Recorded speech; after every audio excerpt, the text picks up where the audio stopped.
After the meeting, we will host a small breaking of the fast, prayer, and iftar with a number of senior Muslim administration officials. So that is what the president and the vice president is going to be doing later today.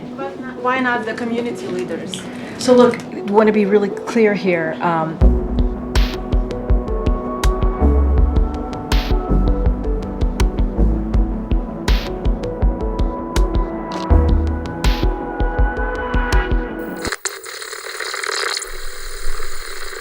Hai, saya Rifan Dwi Astono. Kamu sedang mendengarkan BTS Gedung Putih. Hai pendengar BTS Gedung Putih, marhaban ya Ramadan. Padahal udah hampir beres bulan Ramadannya. Telat ya? Telat tapi nggak ada kata terlambat sih Pets kalau menurut aku. Kalau mau mengucapkan selamat berpuasa buat yang lagi menjalankan ibadah puasa, semoga puasanya lancar. Dan mungkin yang lagi pada siap-siap buat mudik lebaran, semoga persiapannya juga lancar. Amin. Nah, tahun ini Ramadan di Amerika kalau secara kasat mata itu nggak jauh beda dengan hari-hari biasa di luar bulan Ramadan. Tapi kalau kita ngobrol dengan komunitas muslim yang ada di sini, ada keprihatinan yang sangat besar dari mereka untuk rakyat Palestina yang ada di jalur Gaza. Alhamdulillah. Nah, yang jadi pertanyaan aku nih Pets, selama pemerintahan Biden 3 tahun terakhir ini kan dia rutin menggelar yang namanya perayaan Ramadan di Gedung Putih. Nah, tahun ini apa bedanya dengan tahun-tahun yang lalu, Pets? Aduh, bedanya tahun ini warga Muslim Amerika marah ya. Jadi yang namanya Ramadan di White House, acara iftar, acara Idul Fitri itu semuanya kayaknya terganggu karena kemarahan mereka terkait dengan dukungan Presiden Biden terhadap Israel di perang di Gaza, ya kan? So, sebetulnya dari awal Ramadan nih aku udah tanya-tanya ke kelompok Muslim Amerika, gimana kira-kira apakah udah ada undangan iftar atau belum dari Gedung Putih, atau sudah ada engagement belum dari Gedung Putih. Jadi kan Gedung Putih ini dari awal sebetulnya udah bilang ke aku bahwa semenjak serangan Hamas 7 Oktober itu mereka aktif untuk ngobrol, untuk mendengarkan masukan dari kelompok Muslim dan juga warga Amerika keturunan Arab, ya kan? Tapi dari situ udah banyak yang boykot tuh, udah banyak yang bilang nggak mau lah ketemu. Pokoknya udah ya, kita kan juga pernah bahas ya Van ya, bahwa saking marahnya warga Muslim Amerika dan warga Amerika keturunan Arab, mereka tuh bahkan mengancam tidak mau memilih Joe Biden lagi dalam Pilpres November mendatang. Definitely not Biden. Anyone else but not Biden. Dan ini bahkan udah terrefleksi waktu kemarin di primary ya Pets, pas pemilihan pendahuluan, milihnya itu uncommitted. And we're gonna look for the benefit of America. Who benefits America more? Uncommitted berarti nggak mau memberi komitmen. Jadi kan kalau misalnya pemilu pendahuluan itu kan primaries ya namanya. Jadi kalau kubu Demokrat itu warga Demokrat memilih capresnya dan kemudian warga Republik memilih capresnya. Dari situ ditentukanlah siapa yang menjadi nominasi mereka untuk maju ke general election. Nah, sekarang sudah terbukti yang ya pasti Biden dan Trump. Tapi dari kelompok primary Demokrat ini ratusan ribu warga menulis uncommitted, dalam arti bahwa mereka nggak mau komitmen untuk mendukung Biden karena mereka gerah dengan kebijakannya di Gaza. Send Joe Biden a message that we are outraged and we are going. Nah, dari situ kemarahannya itu melimpah ya ke masalah Ramadan di Gedung Putih. I see. Jadi yang biasanya iftar itu biasanya Gedung Putih ini kan sudah tradisi dari lama banget ya, dari Presiden Clinton tahun 1996. Since then itu udah berapa tuh, udah hampir dari sejak itu sudah hampir 30 tahun ya, itu selalu ada acara Ramadan di Gedung Putih, baik itu Idul Fitri atau iftar dan sebagainya. Kecuali tahun 2017 Donald Trump tidak menggelar acara apapun karena waktu itu banyak warga Muslim yang marah sama dia terkait dengan ya travel ban, ya kan, sempat ada sejumlah negara Muslim yang dilarang masuk Amerika Serikat, tidak diberikan visa dan sebagainya. Nah, tapi kali ini kemarahannya jauh lebih memuncak lagi kalau dibandingkan dengan Biden yang sekarang ini udah benar-benar gerah. Jadi dari awal aku udah tanya ke warga Muslim Amerika dan mereka udah bilang, kalau misalnya White House bikin acara pun kami nggak akan datang, kami nggak akan mau merayakan di tengah kesengsaraan warga Gaza. Nah, udah seperti itu, udah ada ancaman boykot ini, terus akhirnya pada awal April ini Gedung Putih akhirnya menyatakan oke, kita akan tetap honor the tradition of Ramadan dengan mengundang para warga Muslim ini ke Gedung Putih. Tonight that the president's going to continue his tradition of honoring the Muslim community. Nah, tapi setelah kita kulik-kulik, satu, itu bukan iftar karena ternyata warga Muslimnya itu menolak untuk makan bareng ya, untuk buka puasa bareng. Jadi akhirnya cuma meeting, dan yang dari meeting pun hanya sedikit sekali, mungkin hanya segelintir orang, beberapa orang yang akhirnya mau datang bertemu dengan Presiden Biden dan juga dengan Wakil Presiden Kamala Harris dan beberapa petinggi Gedung Putih lainnya. Dan mereka komplain bahwa ini orang-orang yang ditunjuk ini adalah orang-orang pilihannya White House, jadi bukan representasi warga Muslim Amerika Serikat. American Muslim community has made it very clear they have no interest in breaking bread with President Biden while our government is enabling the starvation and slaughter of Palestinians in Gaza.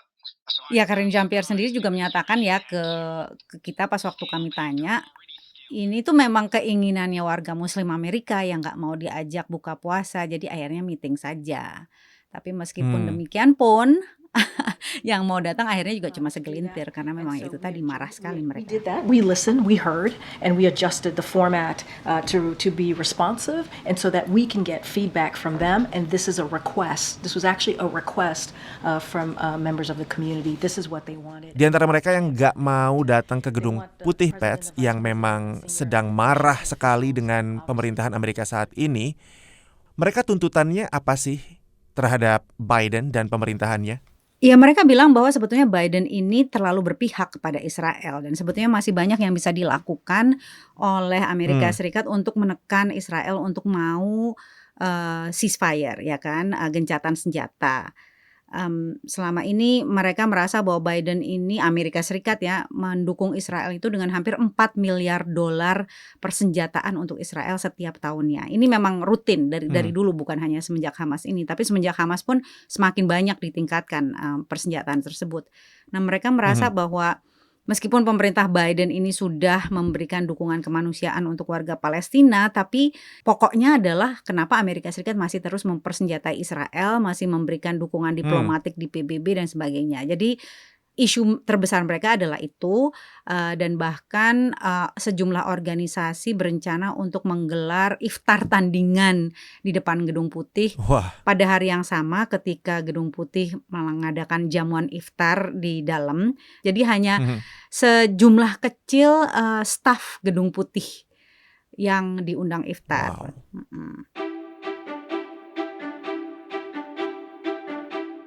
Rebellion atau pemberontakan dari dalam pemerintahannya Biden sendiri terkait isu Gaza ini ada nggak sih, Pets? Oh, ada banget karena ada sejumlah stafnya Biden, terutama dengan latar belakang Muslim atau Arab yang sudah terang-terangan menyatakan mereka tidak setuju dengan kebijakan Biden dan bahkan ada yang mundur, yang resign. Contohnya ada Tariq Habash, dia adalah seorang warga Amerika turunan Palestina. Kristen dia, bukan Muslim. Namun ia resign protes bulan Januari dan dia mengatakan bahwa kolega-koleganya yang masih di Gedung Putih juga sekarang malas untuk datang ke iftarnya Gedung Putih ini, dan banyak juga yang nggak diundang karena ternyata kalau menurut Gedung Putih yang diundang memang cuma sedikit. So the bottom line is yang diundang untuk bicara, untuk meeting bersama Biden itu hanya segelintir, dan yang diundang untuk iftar pun hanya segelintir dari stafnya Gedung Putih. So it's a very scaled down celebration. Kalau biasanya tahun-tahun kemarin itu ratusan orang yang diundang ke Gedung Putih, tapi kali ini benar-benar ya gitulah ala kadarnya. Tahun-tahun sebelumnya kan kalau iftar di Gedung Putih itu biasanya suka undang duta besar atau perwakilan dari kedubes negara-negara Muslim atau mayoritas Muslim gitu kan, Pets. Kayak Indonesia juga biasanya diundang kan? Iya, dan aku juga sempat tanya ke KBRI, kemudian ke Embassy Pakistan, Embassy negara-negara mayoritas Muslim lainnya, mereka sama sekali nggak diundang tahun ini. Yang nggak tahu juga ya nanti apakah Idul Fitri akan ada undangan atau tidak, tapi feeling aku sih enggak. Ini menarik sih karena sebetulnya kan Biden sendiri dan pemerintahannya sedang berupaya untuk menenangkan gitu ya, Pets, komunitas Muslim dan warga keturunan Arab di Amerika ini. Misalnya dengan ikutan memberikan bantuan lewat parasut gitu, lewat udara. Terus juga kemarin juga kan di bulan Maret, akhir bulan Maret, Amerika Serikat absen tuh dari pemungutan suara atau voting untuk pelolosan resolusi Dewan Keamanan PBB yang menuntut gencatan senjata selama Ramadan itu ya, Pets. 14 votes in favor, 0 vote against, 1 abstention. The draft resolution has been adopted as resolution. Tapi kayaknya ini tidak membuat kelompok Muslim jadi bersikap lebih simpatik ya terhadap Biden. Kalau dari pembicaraan aku dengan mereka, semuanya bilang too little too late. Jadi aku selalu nanyakan ke mereka, apa sih yang bisa dilakukan oleh Biden untuk memenangkan kembali hatimu, hati pemilih Muslim Amerika, hati pemilih Arab Americans. Ya. Mereka rata-rata bilang, itu 33.000 orang yang sudah meninggal dunia bisa lagi nggak dihidupin sama Biden? Kalau bisa dihidupin lagi sama Biden, barulah kita mau milih dia.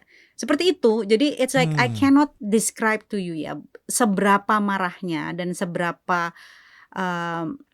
sakit hatinya tuh sampai yang benar-benar fatalistic in the sense bahwa kami saking marahnya sama Biden sampai tidak mau mendukung dia nanti pas Pilpres, meskipun kami tahu dengan tidak mendukung Biden kemungkinan besar akan menang Donald Trump, ya kan? Padahal kita tahu yang namanya Donald Trump itu maybe policy-nya dia terhadap Israel akan lebih suportif lagi, dan bahkan terhadap warga Muslim Amerika pun juga waktu itu dia dianggap diskriminatif dan sebagainya. Itu tuh kalau aku aja ngobrol begitu, like these people don't care. Mereka tuh yang udah merasa what can be worse. So benar-benar kemarahan dan desperation yang luar biasa.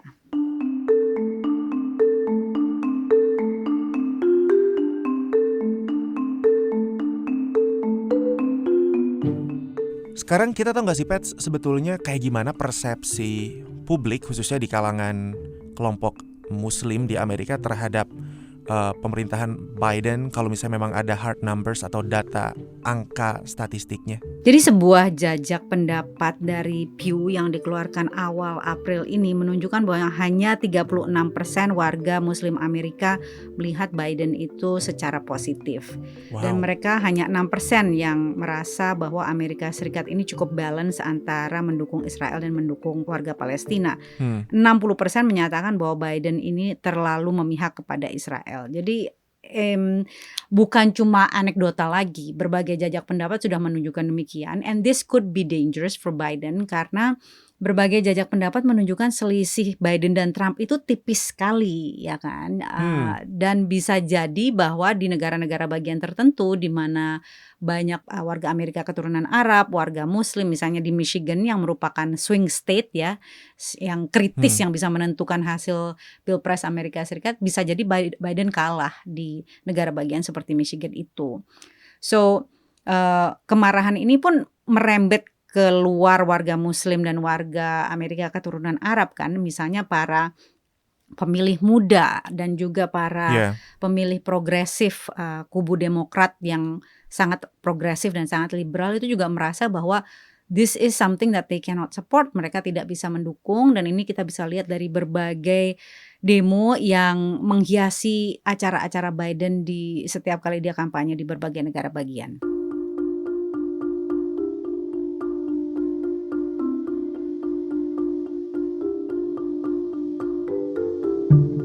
Di depan kita sekarang udah mau Idul Fitri, Pets, sudah mau Lebaran, saatnya bermaaf-maafan. Aku maafkan Tapi Rifan. di Gedung Putih, maafkan aku, Pets, maafkan aku pendengar BTS Gedung Putih, kita akan lebih rajin.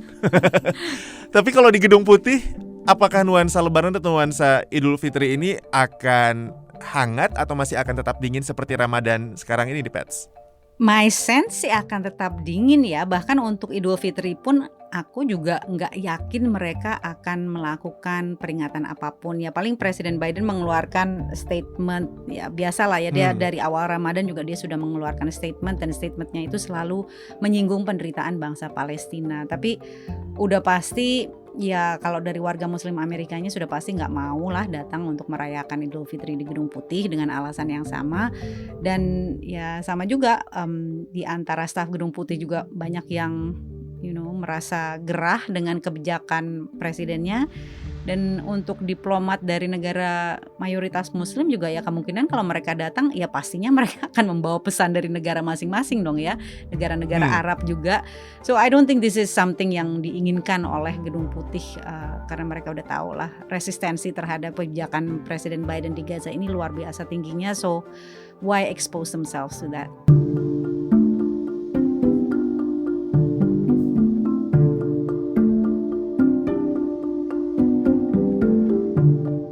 Dalam pertemuan tertutup 2 April lalu antara Presiden Biden, Wapres Kamala Harris, para pejabat keamanan nasional Amerika, dan segelintir tokoh Muslim Amerika di Gedung Putih, salah satu tokoh Muslim meninggalkan pertemuan tersebut tidak lama setelah dimulai sebagai bentuk protes. And that I needed to leave out of respect for my community. I needed to leave out of respect for the pain and the suffering that's going on in Gaza, especially. Sebelum keluar, Thayer Ahmad yang seorang dokter Amerika keturunan Palestina dan pernah menjadi relawan di Gaza, sempat memberikan sepucuk surat dari seorang anak perempuan yatim piatu berusia 8 tahun asal Rafah, kota yang akan disasar Israel dalam serangan berikutnya, kepada Biden. Thayer juga menyertakan foto anak perempuan itu. I handed him a picture of her as well, and he took a look at the picture, and he said he understood. And so, I walked away after that.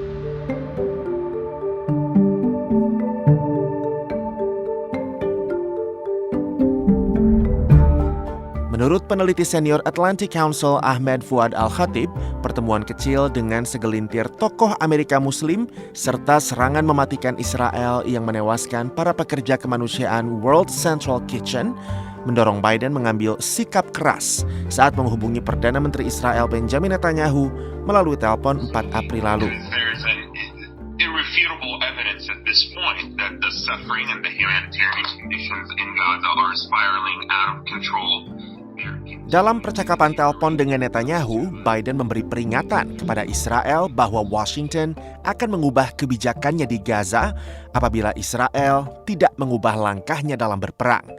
Biden menuntut Israel untuk membuka keran bantuan kemanusiaan ke Gaza, melindungi warga sipil dan pekerja kemanusiaan dengan lebih baik, dan desakan agar Netanyahu melonggarkan tuntutannya kepada Hamas agar tercapai gencatan senjata segera.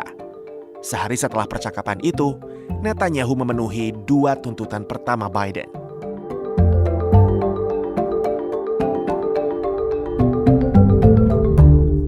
Ikuti dinamika politik Amerika Serikat bersama Kepala Biro Gedung Putih VOA, Patsy Widakuswara, dalam podcast produksi VOA Indonesia, BTS Gedung Putih. Sampai jumpa.